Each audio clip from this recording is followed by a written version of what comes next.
Hi, everyone. I'm Carol. How many of you know what you want to be when you grow up? I know I was always interested in acting in plays. Do you remember in the Bible lesson that Linda sent home, where Gideon wanted to be sure he was obeying God?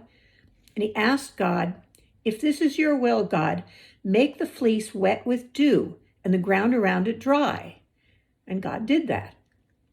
Then Gideon, a second time, this time asked that the fleece be dry while the ground all around it be wet.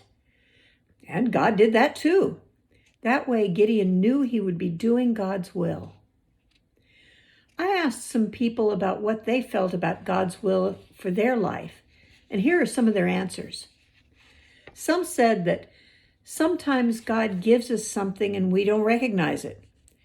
Then maybe somebody says, "That's definitely a gift of God." And suddenly we know. Father Rand said that one of the gifts that God gave him was the ability to remember names. He said he's always loved the passage about Jesus, the Good Shepherd, where he knows the sheep by their names.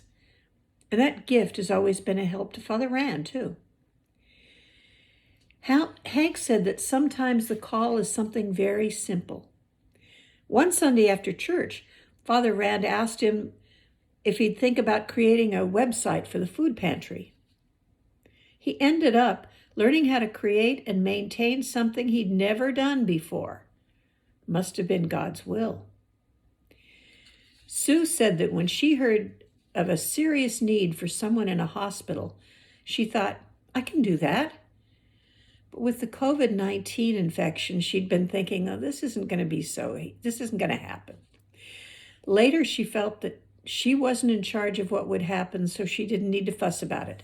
She can leave it in God's hands. I said before that as I was growing up, I always wanted to act in plays. Well, I didn't realize that God was calling me to do that, so I stopped doing it for a while. But finally, that call got so strong that I got back into doing it. And a lot of the plays were done here at Prince of Peace. Each person has been given special gifts and talents. And Christians are called by God to use those gifts in a way that pleases God. I guess it's a good idea to make sure that we're doing what God wants us to do in our life. Don't you think?